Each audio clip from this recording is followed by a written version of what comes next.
It's The List and your boy at Fightful.com. With Jimmy Van and Sean Ross Sapp. They're on fire. Boom shakalaka. 200 strong.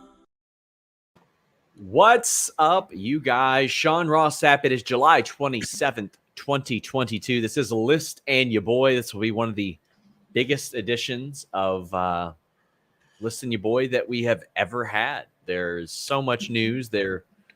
It's the biggest news story of at least the last 20 years. And it's so funny, Jimmy, because last Friday on Fightful Select at 1 p.m., I was trying to add content to push it up to 7,000 subscribers for the month. And I did a special 1-year look back with Joel Pearl and Kate on the CM Punk story. And we said, well, that's probably the biggest news in 10 years. And Vince McMahon said, nope, I'm retiring. Jimmy Van is here. This will be a big one, Jimmy. Yeah, I would say I would even put this bigger than WCW going out of business. Yeah, you could argue that this is big, and it's interesting. And I'll tell you how much this means to Sean Ross Sapp. This, doing this podcast, talking about this. So I had COVID 2 weeks ago, and I was like symptom free pretty much. And now, when 2 weeks later, I've had like a nagging cough for the last couple of days. So I said to Sean, if we're gonna do the podcast, tell me where the mute button is, because I'm probably gonna have to mute while we do this. But yeah, it is a massive topic, and we have a lot to talk about. And before we jump in, though, I want to thank everybody for getting us to a new milestone with Fightful Select, 8,000 subscribers. Sean and I were shooting the shit before we came on, and I said to Sean, I still think about what you said when we hit 2,500. And Sean goes, "What nonsense did I say then?" And I used to have these targets, and you used to laugh and say it's not going to happen, and we're doing it, man. And it's kudos to you. Like you are the man that's getting it done. I legitimately said last week, I was like, I think I'm too grating on social media to get to 8,000, and we got to 8,000, and there are still not corners, huge parts of the internet that have no idea what Fightful is or why they should pay for wrestling news. I do still slap the block button on anybody that says, why would I pay for that shit? Well, good. Now you don't have to see my tweets either.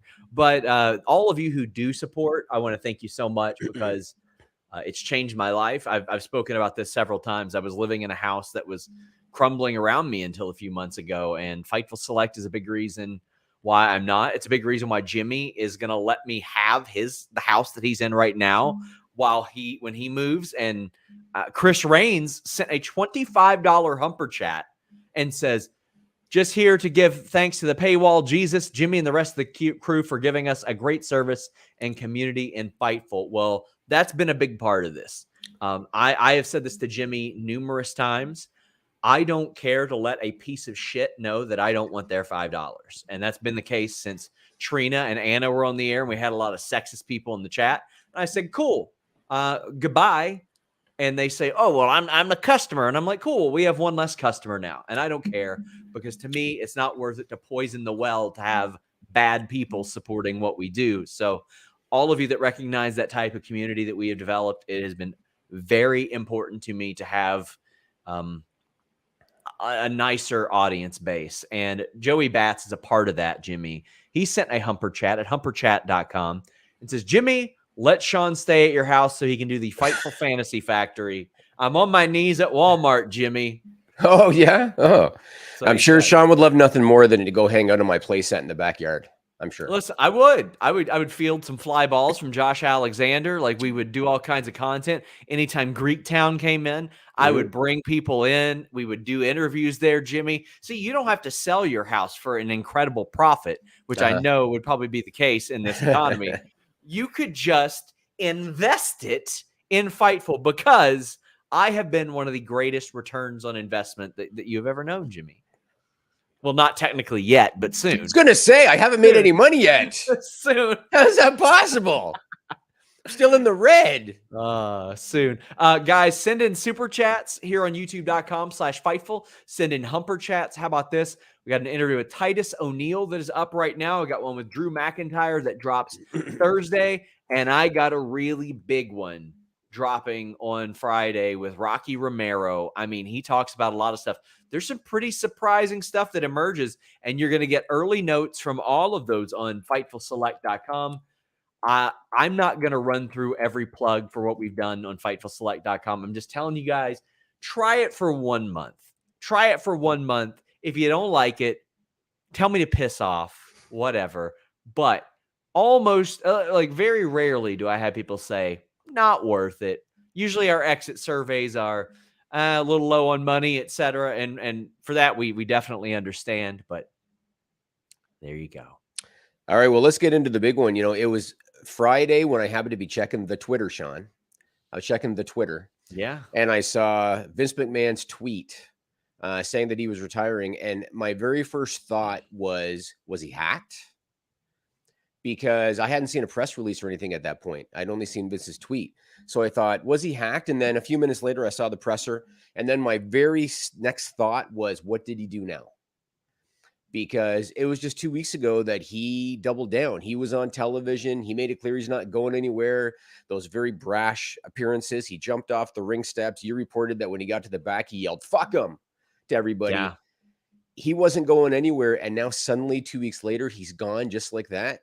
So it was pretty clear that there was more that hadn't been uncovered yet. And now some of it has. I still think there's more to come. But some of it has, and he's been forced to step away. He called it a retirement, but it's very clear that he was kind of forced to step away. I can tell you, I have spoken with some people at the Wall Street Journal over the past week for a variety of stories, not just this story for wrestling, but I have spoken with some people at the Wall Street Journal. Interesting. Well, I wrote down the verbiage because I want to make sure I don't get it wrong. I'm not the journalist that Sean is, so I guess if I get it wrong, maybe it's okay. But I wrote it down to make sure I don't get it wrong. So the Wall Street Journal reports that the SEC, the Securities and Exchange Commission, and federal prosecutors have launched probes into payments made by Vince McMahon to settle allegations of sexual misconduct. And according to the Journal, these federal investigations hastened Vince's retirement. That was the word that they used. Hastened his retirement.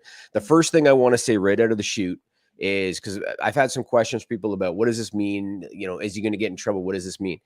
So the SEC, I know, is a civil entity. And so in terms of the SEC, it would be fines levied. But because there's federal prosecution also involved, it could mean more than that. Have you learned that via your experience with insider trading? I'm Canadian and have not had to ever deal with anything of the sort. So, but I just know the SEC is a civil matter. So they might get slapped with fines. The federal prosecutors, though, it could turn into something else. Like I'm curious what else comes out of it. On Monday, WWE disclosed $14.6 million in previously unrecorded expenses paid personally by Vince McMahon. He allegedly paid women from 2006 through 2022 to ensure their silence over alleged affairs and misconduct, including amounts paid and payable in the future. So that means that whatever deals he cut has like deferred money for some of these people. Yeah. Which I think we had kind of heard about that there were some deferments there. Like she would get, she being a vague term for one of the people who signed the NDEA, being that she would get a certain amount per year for a certain amount of time. Right. Yeah. And WWE said that they're going to revise their financial statements going back to 2019 in order to account for that. Now, I know people are going to ask, because I've seen questions about this on social media. If Vince paid personally, why is he in trouble? This is something that people have asked. The answer is it's because those payments benefited WWE. He paid out of pocket, but the NDAs pertained to and protected WWE. And so that's when it becomes a business interest, especially given the nature of why those payments were made. And that's why it's a big deal, regardless of whether the money came from him personally or not. Yes. Yeah. I think that makes an awful lot of sense. I think a lot of people had a lot of trouble understanding that. Yeah. Yeah. And there's more here. Like I said, I don't know if this is going to be the end of it. So the SEC filing that became public, WWE had made, and this is the quote that they used, preliminary determination about those payments totaling $14.6 million. So the term they used was preliminary determination. That means that there could be more to come. And something else, of that $14.6 million so far, they have only accounted for $12.5 million of it. So there's $2.1 million that they haven't yet publicly accounted for. They said that $7.5 million is believed to have been paid to a former female member of the talent roster. A $3 million payment was made to another person, and two $1 million payments were made to two others. So totaling 4 people in total. But there's still 2.1 million that they haven't publicly accounted for yet. So there's, I think, a lot still to come out, and it won't surprise me if that 14.6 number increases as well, but we'll see. But yeah, that's what they know of. That's just what we know of right now. And that's with the NDAs associated, which, I mean, I don't think that he would pay money without an NDA associated, but it does make you wonder, like, what else happened? What the hell else happened that they haven't figured out, that even people associated don't want out? Because, I mean, we don't even know that people who signed those NDAs wanted this out there. You know what I mean? Like, we don't know that. This was all sort of leaked information as of now, but holy cow, what a situation. Vince retires. Yeah, he was forced to. There's a couple of other things I want to ask you about. Well, first I'll tell this little side note. Brandon Thurston from WrestleNomics noted this. Vince forfeited a small number of shares because of his retirement. Mm-hmm. He had some unvested shares, and when you hear the word unvested, what that means is that they're not fixed shares. There's contingencies that come with those shares. And so in this case, the contingency was that he lost them if he retired, but it was a minimal amount, 38,519 shares valued at about 2.7 million. He has almost 29 million shares remaining. So what does what happens with those shares? They go back. They go back to the company. Okay. But and I mean, he basically gives them up. The company, like, who is the company at this point? I believe WWE, like, he doesn't get paid money for those. He basically forfeits them. Okay. So they basically go back to the company. Now, I want to ask you your opinion on something. Okay. Because I've seen a lot of questions about, well, Vince still has voting rights, which he does. He still has, I believe, 80% of the voting rights. And there's been a lot of speculation about, oh, Vince is still going to pull the strings, and Vince is still going to consult, and he's going to do this and he's going to do that. Do you think that he might sell his stock at some point, thereby losing those voting rights? I mean, the guy is 77. I think when it becomes very clear to him that he is never coming back ever, I think that he's going to sell. Because what's the point? What's the point then? I mean, why does he retain those? I mean, that was going to be another question that I had. Do you think that he might, in his mind, have a return plan? Do you think that in his mind he might think this is going to blow over? I mean, it blew over with Terry Garvin. Yeah. I think he absolutely believed that it was going to. I think until this past week, until about 5 days ago, he thought it was going to blow over. And then something was put forth to him to where it's like, no, this isn't. And I bet still, like, within his heart, he thinks that time heals all wounds. Time ain't healing this wound. I mean, maybe to some people the wound will be healed, but he's 77. Yeah. Time ain't on his side. Time hasn't been on his side the last 18 years of miserable creative. So that's the position he mainly held at this point. He had effectively forfeited so much of the business aspect of wrestling outside of creative. I mean, when he stepped down from those spots and retained creative, everybody even said superficial. That was the term. I could tell it was being discussed backstage. I could tell that was a term that people were like using as a buzzword backstage. Superficial. Him stepping down from CEO and chairman was superficial at that point. However, last Friday, that was the first, like, sort of light at the end of the tunnel. And buddy, let me tell you, the people in WWE were so quick to get back to me about so many different things. There were a lot of people very excited about this. There were people on Wall Street when the numbers were revealed, and it's like, well, maybe WWE's selling. The stock went up. And keep in mind, Vince, who had often said, well, this company will collapse without me. No, it won't. It never was. After like 2006, it never was going to. After about that point, it was never going to.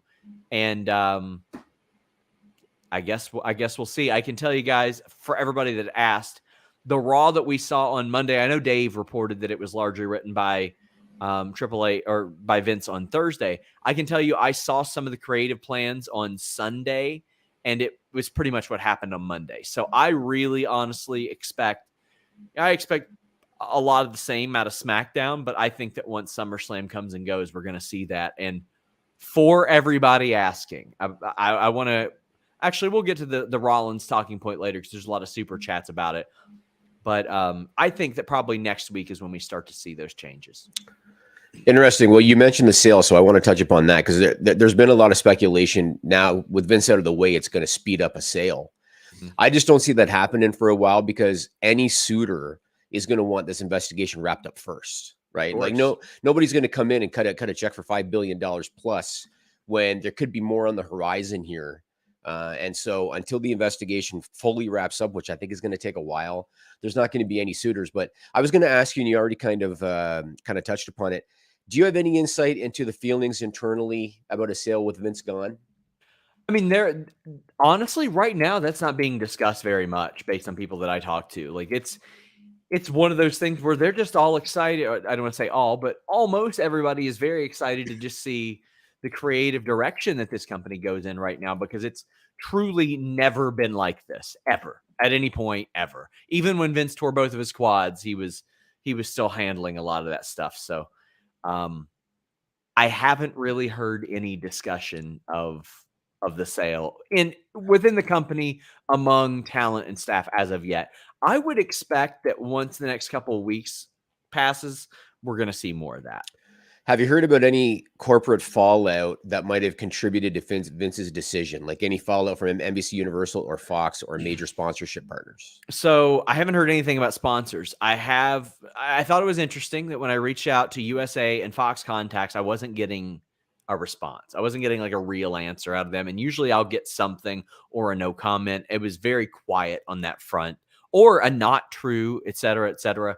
So I wasn't getting much of anything from them. So I would imagine that Fox and USA, even though they got a little bump in numbers, weren't exactly thrilled with the optics of Vince McMahon just throwing himself on television. And yeah, I released that report about SmackDown women that were frustrated by that. They're like, we can't get on TV, but he's doing it. And I had people, Jimmy, that said, it's 5 minutes total. What can they do? And then I saw hundreds of quote retweets on Tommaso Ciampa cutting a 60-second promo that built a lot of different things. And I'm like, well, that's what you can do in 5 minutes. That's what you can do in 1 minute. Mm-hmm. Every minute of television in front of millions of people should be valuable. And that guy hasn't treated it like that in a very long time. Interesting. I want to ask you some stuff about Stephanie and Nick Khan as co-CEOs. Sure. Because I don't expect that's going to work long term.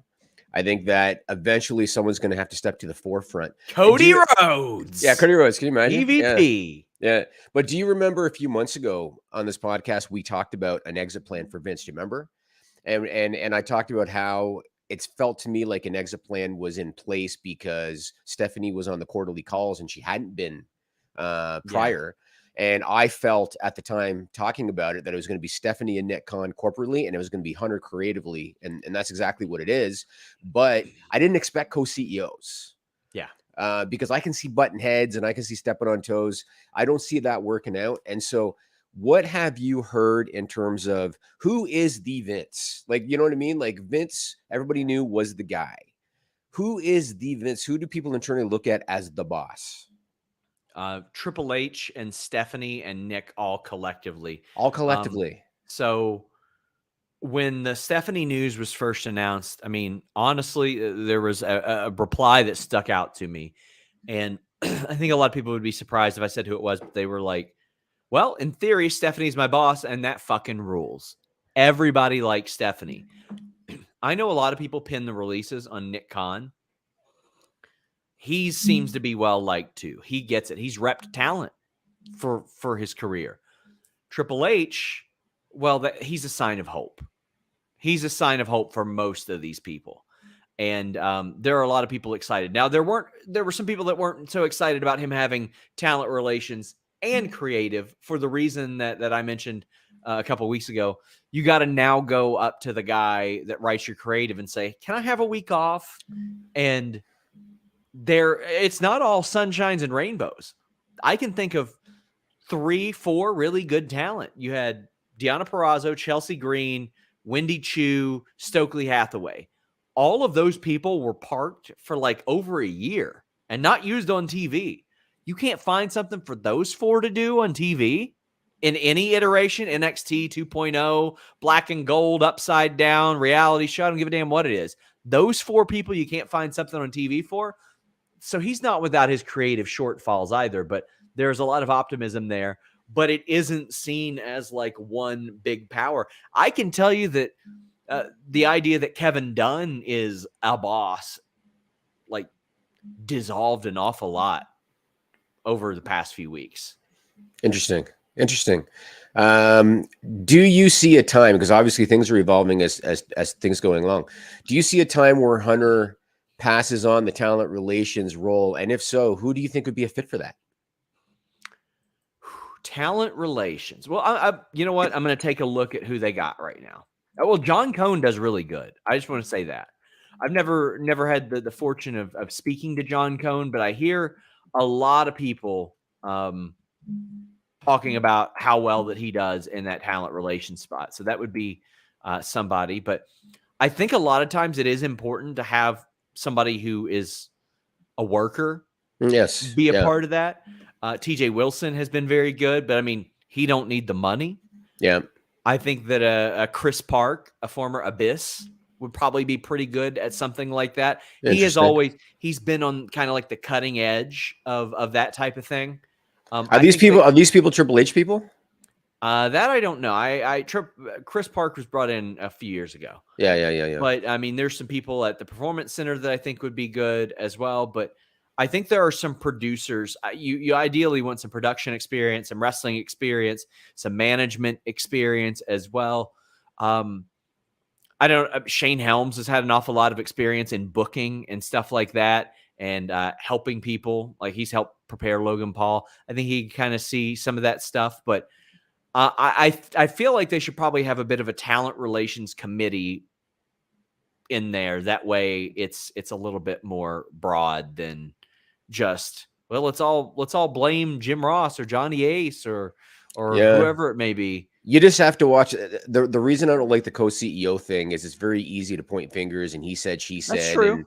And so it's good to have one point of contact. I mean, even in my business, you know that I have a business partner. Yeah. And we would always divide, you oversee this, I oversee that, and we wouldn't step on each other's toes. And that's how you have to do it. But I mean, there's even a lot of that with Vince and control. How many people have you seen fired by WWE that came out and said, well, Vince loved me, but no, he didn't, because if he did, you'd still be there. Right. I had a lot of people talking about that. They're like, oh, well, this person fired Samoa Joe twice. And I'm like, well, if Vince wanted him, he wouldn't have been fired once.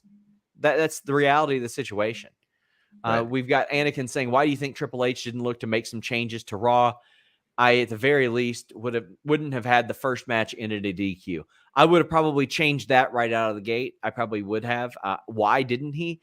I don't know. Maybe out of respect to Vince, because while Vince is reviled by so many of us that have heard about all this stuff, Triple H, it's his father-in-law. Let me ask you about that. And I know this might be a hard question to answer, but Raw, like everybody has said, I didn't notice a lot of changes. There were little things. Like, I noticed the pacing was better. The show went by faster. But what about Xavier Woods mentioned Ring of Honor and I think New Japan or IWGP? Michael Cole did say fans a lot on commentary. Do you know if that just happened because they just felt like saying it? Did you hear anything about that? Did they have to get approval to say that stuff? That I don't know. It's still a little bit tight-lipped in that. Yeah, it's too early. Yeah. Okay. I do want to get to some super chats here. Josh Cardenas says, listening to the Prinz Jr. podcast, he said one guy squashed their plans for a woman's push, and because she didn't look the part, it was done. He has got to go. Dunn is well past his expiration date as well. Was that the Becky Lynch thing? That I have not confirmed. Okay. I heard that they had a pretty cordial face-to-face relationship at the very least. Okay. Joel said, come on, Jimmy, let Sean stay at your house. You're not going to do anything with that house anyway. You know what this is? This is what's the Adam Sandler skit? Mr. Deeds. No. There was a skit. It was like Quarterly Boy or something where he's like, can I water your plants? And it's like, can I move into your house? Yeah. And then Farley's like, let the boy move into your house. There you go. That's what this is. Reggie says, no question. I just think Jimmy Van is dope. You left out the word A before Dope. Andrew the Giant says, Jimmy's first thought is, what am I paying Sean for? Why didn't he get the scoop? I was watering my lawn, but I could not have posted it in time. It was very soon after that. Eloquent says, does Vince still go in the Hall of Fame? Nope, I don't think he does. I think he doesn't want to go in the Hall of Fame. I agree with that. I agree. If he wants to, he will. KE775 says, over under 1 year that WWE is sold, who do you think are the prospective buyers? NBCU or Disney and Fox? I say over. I'll give the over.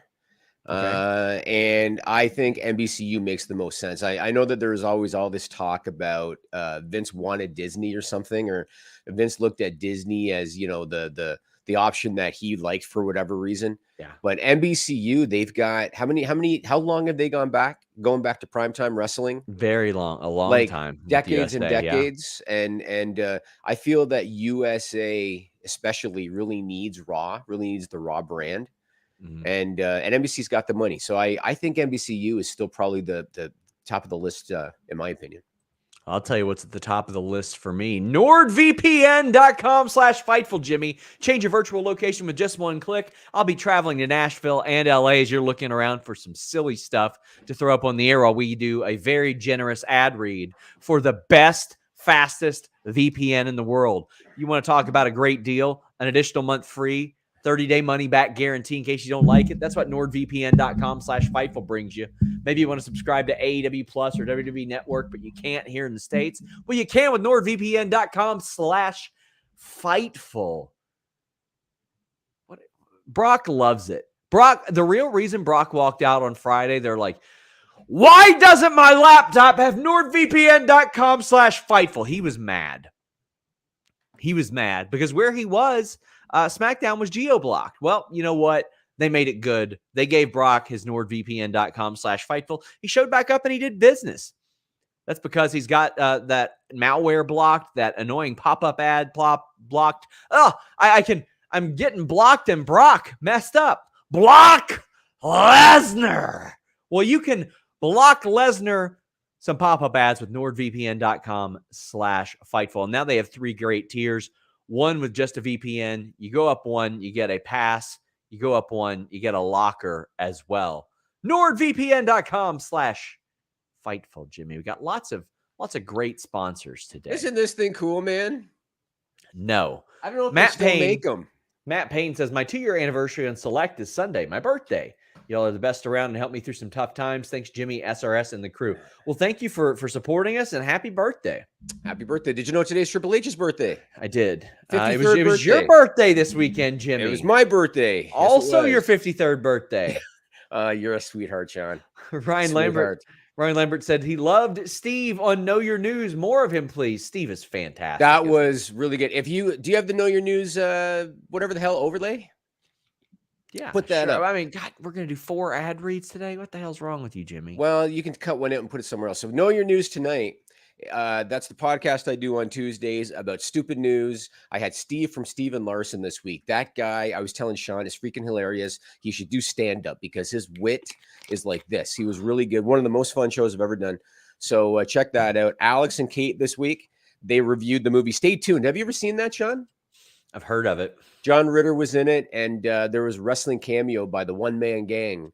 So, yeah, that's where I've heard of it. Yep. So stay tuned. Alex and Kate did that, and we have a podcast about the week in stupid sports plays with Greg Sherry and Jarrett Bailey called Unsportsmanlike. That goes up on Monday, so that's there too. KnowYourNews.com or YouTube.com/KnowYourNews. Check it out, and I'm going to do some more of the whole wrestling podcast Forbidden Door thing, Sean. Okay. So I got more people lined up for Know Your News tonight, so stay tuned. We've got Colin saying, let me read this. How do you think Steph feels with Triple H having extra work given his recent health issues? I mean, him having extra work. What about her? She was quitting like a month and a half ago. I think she believes that he can handle it. I mean, Triple H keeps himself in better condition than Bruce Pritchard, and Bruce Pritchard has had some health issues, and he's handling it just fine. So I'm pretty sure that she knows he's doing what he can. Do you know if Hunter plans to be live at TV every week? I think as of now, yeah. Live at Raw and That's SmackDown. That's what I've heard. He wants the lines of communication open. You all can subscribe to FightfulSelect.com. I've got information on a talent meeting that he held on Monday. Also, leave a thumbs up on this video, guys. It helps a lot. Russell says, what AEW talent might want to go back or come to WWE now? Just got a Fightful Select subscription. So I saw a lot of people saying, oh, this quote's definitely from Adam Cole. It's from Adam Cole. It wasn't from Adam Cole. I'll tell you guys that full stop. I reached out to 24 or heard back from probably 24 former WWE talent. That's people who recently got fired, recently left, recently went elsewhere, all kinds of stuff, all the way back to 2016, which is what I identified, Jimmy, as when a lot of things changed. When you've got between 2016 and 2017, Ryback, Cody Rhodes, Jack Swagger, Wade Barrett, all who were perceived as potential top guys eventually walking out the door of their own volition when there was no clear cut, this is where they're going to go place. Like there was no place where you could point to and say they fit in. Right. And they still walked away. That's when I saw it change. So that was the starting point for me. We got King of the North, who's been a member of Fightful for 3 months, saying, congrats on the milestone. Jimmy, thoughts on Jack Campbell and Evander Kane coming back? Pool party staying, Kadri to Calgary. That's not true yet? Kadri to Calgary. I don't know. That's what he's put a question mark next to it. Yeah, no, so I don't think they got the cap space if they want to re-sign Huberdeau and Uyghur. So what cap space do we got? Evander Kane, I think, is an excellent signing at a great cap hit. I really like the Evander Kane signing. Jack Campbell, Sean, I'll put this into terms you understand. So this is a goalie that just signed a 5-year deal for $5 million a season, which is a starting goalie salary. And he's played, I believe, 120 games in the NHL. That's like a season and a half. That's a gamble. So he had a good first half of the year, the Toronto Maple Leafs last year. The last half wasn't so great. It's a gamble. Jesse Puljujarvi is going to be traded, I believe. I think that they signed him so that a suitor knows what they're paying. And I think he's going to be traded because they're currently over the cap and they got more guys to sign. There's my Edmonton Oilers update, Sean Ross Sapp. Colin says, congrats on 8K on Patreon. Cheers, friends. Thank you so much. LM Arthur Steele asks if I think they'll condense the tag titles to one set. No, I think they'll go to two unless they end the brand split altogether. DAP2 Extreme says, any thoughts on Soraya Page possibly going to AEW or returning to WWE considering the regime change? Britt Baker mentioned her as a dream opponent, and Mandy mentioned her on NXT. Well, I don't think WWE doctors are going to clear her. I don't think they'll ever clear her. So if she gets cleared by doctors, I'm sure she'll wrestle again. I would understand her I mean, she has been pretty open at the idea that she wants to wrestle again. I think that AEW would really, really take an awful lot of precautions before that happened because they don't want to be the place that something terrible happened at. Paige is one of those people that you don't realize how young she is because she's been around for so long. Yeah, she's only 28. Yeah, she's still young. So I can understand that she still wants to get in the ring. Actually, she'll be 30 next month. It's still wild young to think. Yeah. Very young. Van Twinblades shouts out Bork Laser, and a lot of people talking about the Riddle Rollins thing. We have an update on FightfulSelect.com. KE775 says pissing off Rollins doesn't seem smart. Javier says Seth versus Gargano. Andrew says Jimmy fantasy booking Veer versus Seth Rollins. And Nerd Guru says Johnny being at Starrcade shouldn't deter the chances that Hunter calls him to be Seth's opponent, right? I don't want Seth to take another L, but that would be awesome. There is nothing so far to indicate that Seth will actually have a match at SummerSlam. I can tell you guys that this was told to talent on Monday that the match wasn't happening. The tentative date that they were told was Clash at the Castle. You know how quickly things in WWE change. But we've got more on FightfulSelect.com, so please go subscribe. But, Jimmy, I haven't heard anything about them teasing another opponent for Rollins at all. So let me ask you this question. Now that the talent has, the guaranteed contracts, do they still get a bonus or something for a big event like SummerSlam? Like, do they still get like a special payday? Some of them, it depends on the deal because a lot of stuff has been changed. I mean, some people have completely like all covered salary deals where there's nothing really additional. Okay, because I'd be really curious. Rollins is a top guy, and so I imagine he does well financially, but he's also passionate about wrestling. Of You course. think that he was looking forward to? What are they going to be drawing? Like 35,000 people? Like Yeah, I would say. you think he was looking forward to doing that? And I read this morning that he's still scheduled for Nashville for media obligations. So As okay, I was told that maybe that would change though. I was told that a bit. I can tell you that he was on our junket list for Friday. right, right. And I'll tell you what I'm looking forward to, Jimmy. Starrcast 5, presented by Car Shield. Check it out, starrcast.com. They've graciously sponsored all of our shows through the end of the month.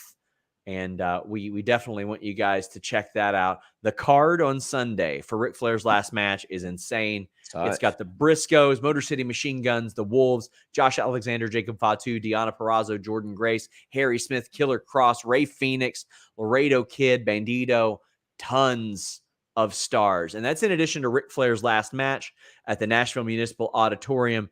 Tickets are still on sale for just $39. Talent from every company outside of WWE. Actually, even in WWE, because Jeff Jarrett is teaming. Right. And Flair's back on the intro. He's back on the signature. He's back on the intro, and they're taking on Andrade and Ric Flair. But in addition to that, you got panels with Bryan Danielson, Claudio Castagnoli, a Horseman reunion, Bret Hart talking SummerSlam 92. They got Matt Hardy, Kevin Nash, Foley, Page, in addition to all your signings. You can get info at starrcast.com. There are shows from Black Label Pro, GCW, New Japan. I was supposed to host the Johnny Gargano panel, but I got scheduled for Sunday, and I got to go to Denise's wedding. But I hope to see all of you there at Starrcast Friday and Saturday. And thank you to them for sponsoring the show. And where do you see that fight? Is it a fight broadcast? Yeah, you can, but starrcast.com has all the info. Starrcast.com. Okay. Matt Payne says Rollins has 50 losses so far in 22, most in WWE. A lot of those are heel loses the big match at the house show thing. Those don't even really. He is so. Did you see somebody took a fan video after Raw on Monday where the whole crowd was singing a song when he left? The guy's over. He doesn't care about that stuff. Massively over. Brandon says thoughts on Mania 40 going to Philly. Heyman to the Hall of Fame that year, an article on what made them pick Philly and what other locations were on the table. I'll find out about that, but I think that Heyman would probably be the Hall of Fame headliner that year. That would make a lot of sense to me. Thoughts on Mania going to Philly? I think it's going to be real cold. Come rainy. on. I think it's in April. Rainy. April. Is the venue open air or is there a roof? Yes, it's open air. It's open air. It'll be fine. I mean, they did New York, New Jersey there a couple of years ago. April weather in Philadelphia. Daily high temperatures go from about 58 to 69 Fahrenheit. What's that Celsius? They rarely exceed 81 degrees, but they rarely fall below 46. You're good. It's good. It's gonna be very reasonable. Listen, I ain't gonna be there, and if I am, I'm in a press box. So, oh well, there you go. I love that it's in Philly. It's a great wrestling market, and I love that they're keeping 2 nights. Keeping 2 nights is the smart move. It's such a good move. Like such a good move. I do not ever want to go back to one night shows. No. Now I feel bad for everybody who covers MMA because I often tell people the thing that makes you a casual MMA fan quickest is covering MMA because every Saturday is a WrestleMania length show that you're covering. It's like 6-7 hours. Oh yeah. I mean, I remember Mania the last time it was one night. I think it was like 8 hours. Rob jokes Rob jokes they wanted Mania in Minnesota, but they hate the Skyway. That thing ain't ever open, Rob. So what's the point? They got the Skyway that helps you avoid all the cold weather, but the damn thing's closed all the time. So what's the point? Get in your super chats, get in your humper chats. Please leave it a thumbs up, guys. Reminder, we got the post AEW show tonight. Denise and Will did the ROH Death Before Dishonor show on Saturday. This Saturday, I'm going to rush to my hotel room after the event. Myself and Denise will be doing the show, even though Will be at Denise's house watching the show. So I probably just should have had them do a live show instead and got some sleep before I got to get up at 5 a.m. for a flight to go see her. But, Also, I'm going to try to do a post show from Denise's wedding, Jimmy. Fascinating. Maybe that'll be a select special. Gonna try. Fascinating. You're all decked out. You're gonna have a nice suit on there, Sean Ross Sapp. Oh, yeah, I'll be wearing a jacket. Jojo says, what venue is Bound for Glory being held? I reported on FightfulSelect.com that it is planned for Danbury, Connecticut. The venue, I do not know. Subscribe to FightfulSelect.com. I want to ask you some more stuff about Hunter. So Yeah, let's have it. That's what this show's about today. Yeah, so the org chart, like, is Bruce Pritchard still, because the way that it read was Triple H is heading up creative. Yes, That was the I wording. confirmed that with WWE because when it can mean a lot of things when they say assuming all creative Right. I said, so he's heading up creative, and they said yes, he is. Also, another thing I asked them to reiterate, I was like, this is not a storyline. Vince is not out as a part of an elaborate storyline. I know a lot of people went, oh, yeah, no, this guy blew himself up in a limo, guys. Right. Like, when these allegations came out, he put himself on TV 3 times, all of a sudden wanted to be seen on camera at UFC after not liking the sport ever, Right. and was shouting, fuck him, backstage. So yeah. But, yeah, right now, Bruce Pritchard reports to Triple H. Okay, and I heard Ed Koski also helped with Raw on Monday. Is that correct? I know he helped with SmackDown. I don't know about Monday. Oh, all right. I haven't heard. Maybe he did.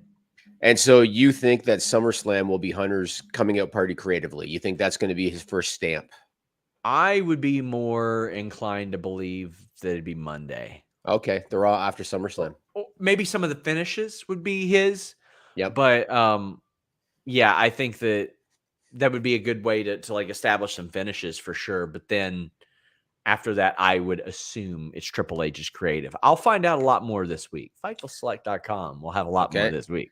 Lots more on Hunter I want to talk to you about. So there are suggestions, and you kind of alluded to this earlier, especially about AEW. There are suggestions that talent that might have been anti-WWE before because of Vince McMahon might have a change of heart. And the first person everybody's talking about is Sasha Banks. What is your sense on people that either left begrudgingly or people that maybe signed with AEW because of what they'd heard? What is your sense on a shift? And a lot of this talent now is going to be open to working in WWE. So the big quote that I had in the piece on Fightful Select yesterday that a lot of people ran with and said, people want to leave AEW. A person said, I'm very happy I signed with AEW and I wouldn't trade that for anything.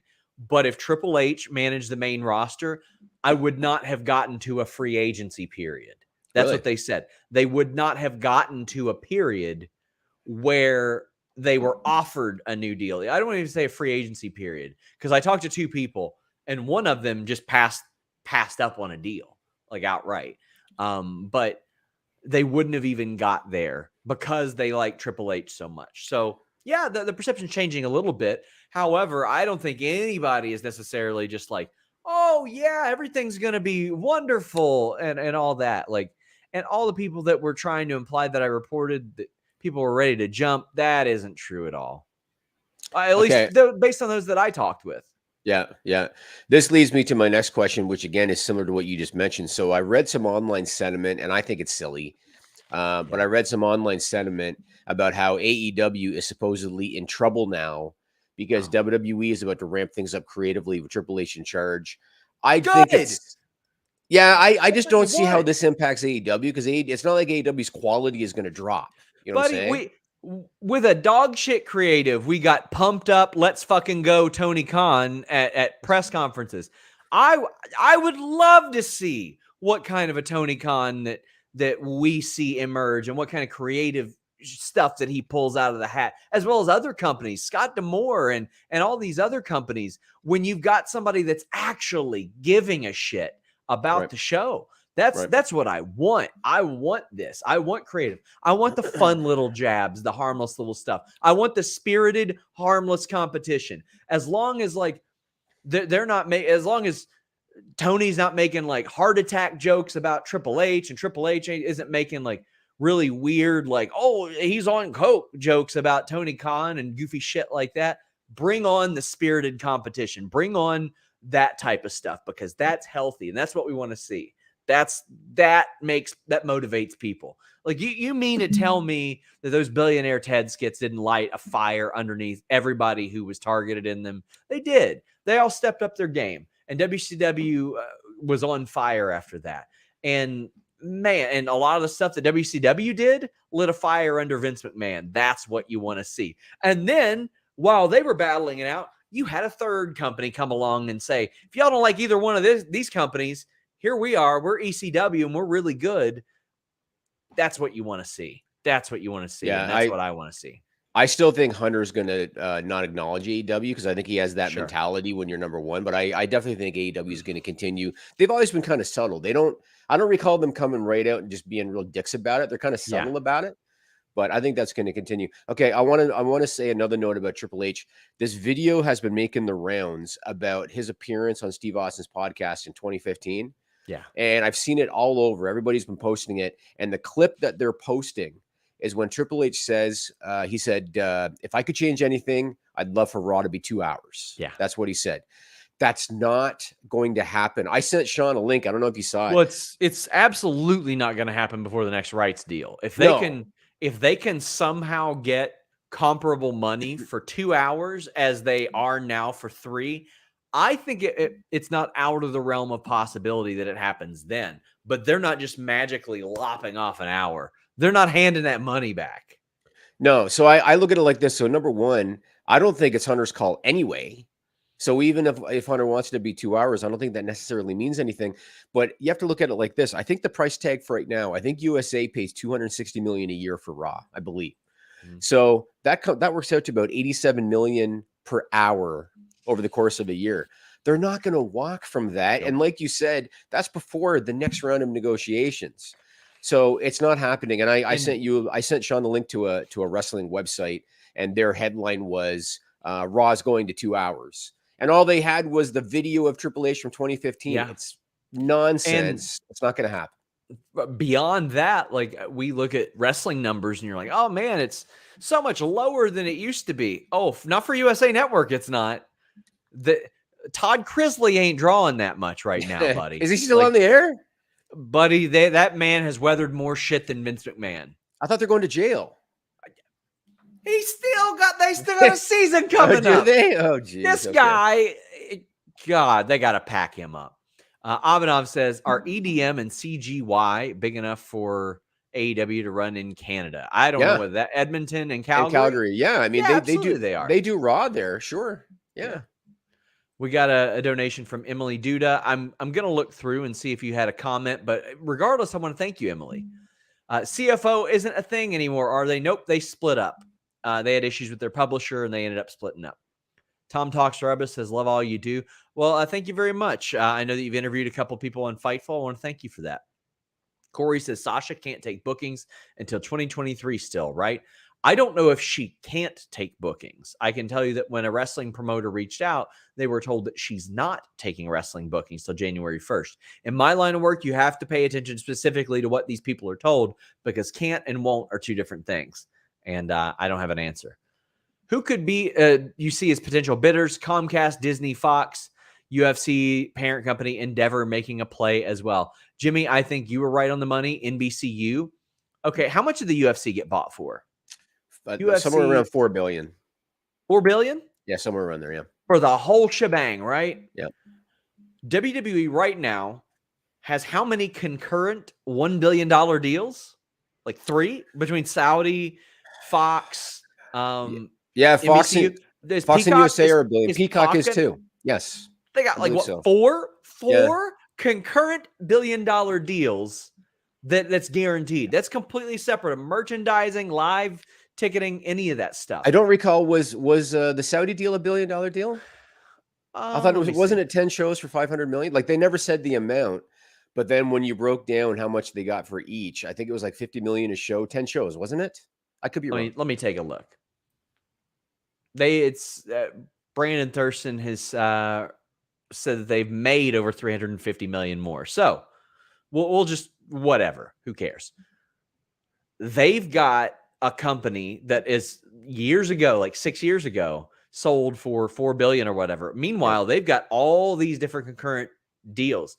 A company like NBCU could look at this and say, well, we don't have to pay rights fees for this if we own it. That's right. Yep. And we can distribute it anywhere. You know, we can replay it whenever the hell we want. It doesn't matter. Oh, they could have the next day rights too. and put those on Peacock.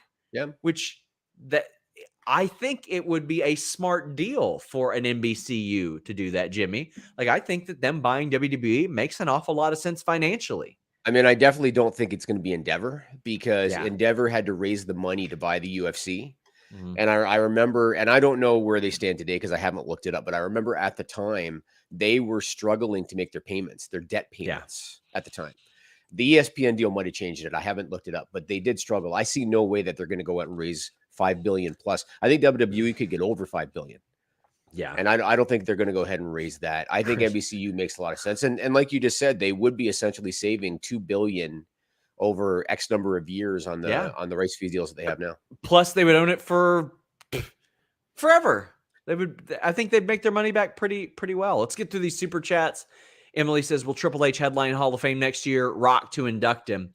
Well, I mean, those are two really easy headliners in the future, right? Like, we often talk about, oh, they'll run out of people. They'll always find people. They just got to have the headliners. And right now, Triple H, Rock, Paul Heyman, I think they have a few over the next few years that they can run to.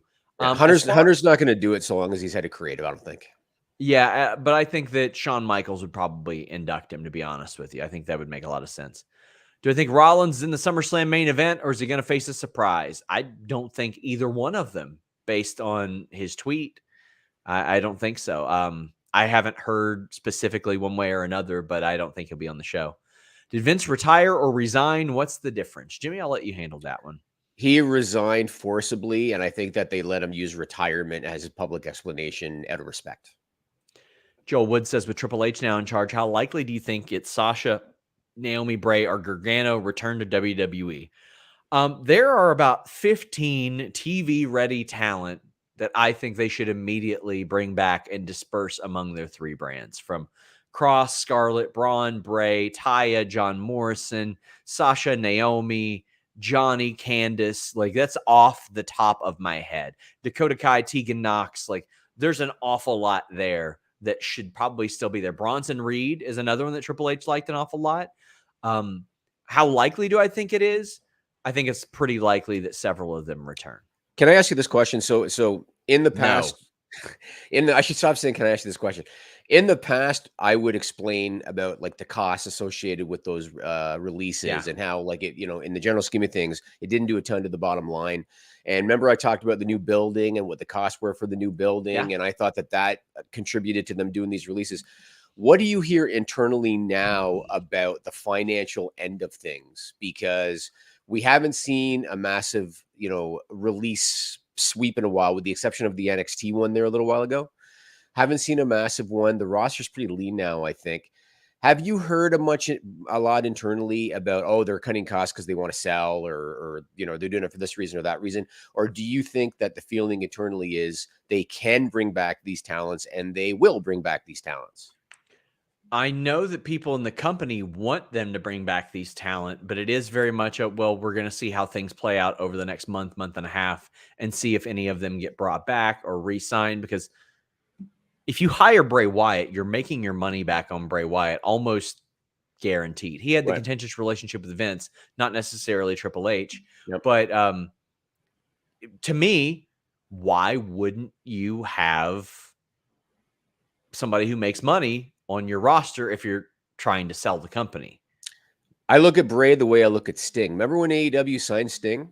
Mm-hmm. And remember when there were some people that were like, why the hell would they sign this old man? They made their money back on merch like the first day. Yeah. On Sting. Bray, they could do the same. T-shirts and the action figures and all that. Absolutely. They could definitely make it back. I'll tell you what's a great investment in yourself. AG1, athleticgreens.com/Fightful. I start my day off with this every morning. It's replaced my multivitamin. It's replaced a lot of my other supplements. That's because it's got 75 vitamins, minerals, whole food sourced ingredients that will help you from slapping up against your microphone repeatedly when you're on a podcast. Look exactly like Rocky, because you get your multivitamin, multi-mineral, probiotics, and the green superfood blend in one convenient daily serving. Fills the nutritional gaps in your diet. It supports a healthy immune system, health and digestion in your gut. Supports energy and focus. You just shake it up, drink it, you're good to go. And the thing I like most is over the last decade, they've made over 53 improvements. That's once every few months they are adapting with science, like I wish Jimmy would, in order to not hit his microphone when I'm doing ad reads. And to take it, or to make it easy on you, Athletic Greens is going to give you an immune-supporting free 1-year supply of vitamin D and 5 free travel packs. It's very easy, just like one of those Crystal Light gimmicks that you see. You pour it in your bottle of water, you shake it up, you're good to go. I'll be taking those to LA and Nashville with me. Go to athleticgreens.com/Fightful. Try Athletic Greens now. Baron Black, who just won his first AEW match, spoke about he put it over on Twitter to me a while back. So win an AEW match when you take Athletic Greens. Awesome. I actually have also used Athletic Greens whenever my wife doesn't make green smoothies. Yeah, that's good. So here's some behind the scenes stuff for people. In the 6 years now that we've existed, Sean, it's been 6 years now that Fightful has existed. I have only spent Fightful money one time in 6 years. And Sean knows I bought this Rocky statue. See this right here? I bought that from the guy that created it. What was the guy's name? I'm sorry. Oh, Jesus, I can't read that. The guy that created it, I bought it from him. This is the same material, Sean, as the one on display in Philadelphia. Like it's the same bronze material. Sorry, he's also going to let me have all the money we make this month. Heavy Metal Chris says, so are you coming to UK to cover Clash, Sean? Quizzlemania in person to finally embarrass the Wrestle Talk guys on their home turf. Eventually, I will go over to the UK for a visit. I'll probably take my wife over there. But no, that's actually both of our birthday weekends and anniversary weekends. So I ain't going over there to work. London's a great place, Sean. I'll visit it one day. Marcus Carney says, since Vince technically resigned without good reason, does he forfeit the benefits in his employee agreement, Jimmy, or employment agreement? I haven't seen the employment agreement, so I'm not sure. But I would imagine so. Yeah, I don't know. Like I said, because he retired, he did have to forfeit the unvested shares. Yeah. But otherwise, I don't know what he might have in his employment agreement. Sometimes in retirement, they give you certain exit severance package or whatever is in there. Bryson says, have you heard about Heyman being at the tryouts? I mean, I saw the tweet, but I mean, they got tryouts on Friday too, because I'm going to be at the tryouts Friday. So I'll give you guys some news in regards to that. Get in your super chats, get in your humper chats. We are heading down the home stretch, and we are about to head over to FightfulSelect.com for the list goes on. But Kylie says, my favorite thing about Fightful is not only do I get great news, but I can feel safe that you all don't put up with homophobia or transphobia. And as a bi-trans girl, that means a lot. Absolutely. Again, we do not want $5 from pieces of shit at all. If you're transphobic, homophobic, racist, any of that shit, sexist, I don't want your money. You can find another website with a very unwelcoming comment section that will just embrace you, I'm sure, but we ain't doing it. Phantom says, speaking of Adam Cole, how horrible did that meeting have to go with Vince for Adam to decide to sign with Tony Khan? 6 years right off the bat. I mean, that's a very good point. That is a very good point to where he's like, I don't even want to see how this bullshit lands. I'm just going to sign 6 years. Remind me. He told me it was a tough decision, like in our interview. Remind me, was he pitched the manager thing by Vince? Yeah, I don't know. Okay. And by the way, I want to address this. It says, sounds like a good way to grow broke. Leftists have no money. Buddy, let me tell you. First off, you're banned. Second off, you don't know shit. We do very well.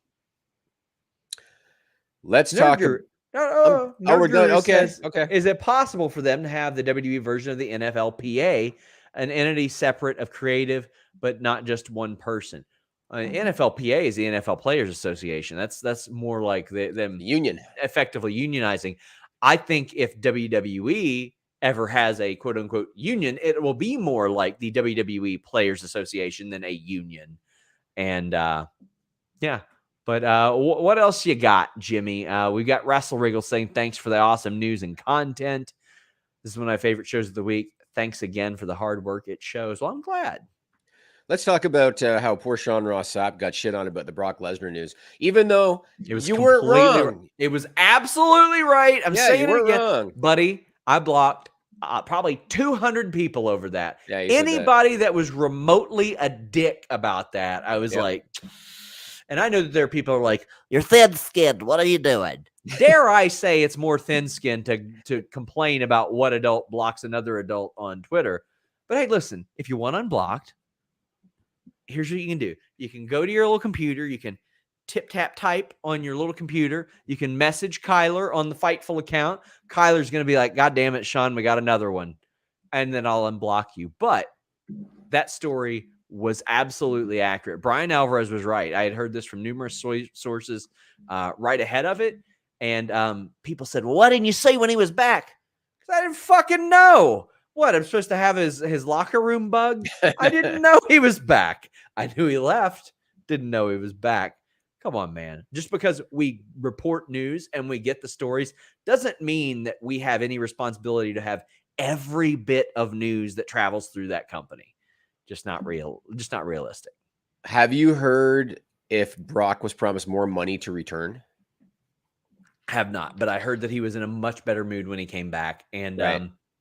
One of the people I spoke to said, well, it was kind of overblown. And I was like, by us, the media? And they're like, no, by Brock. You know, I forgot to bring it on the podcast, and I was going to do that. One of the things my wife got me for my birthday was Brock Lesnar's rub, the meat rub, steak rub. And well, let me tell you, I'm like, oh, we're trying that out. Well, he knows what he's doing. Let me tell you, buddy, only you and Roman Reigns have got rubs from Brock Lesnar over the last few years. K775 says, random suggestion, make main event matter at a show prior to SmackDown. Get more people on TV. Use Peacock and Fox to stream them.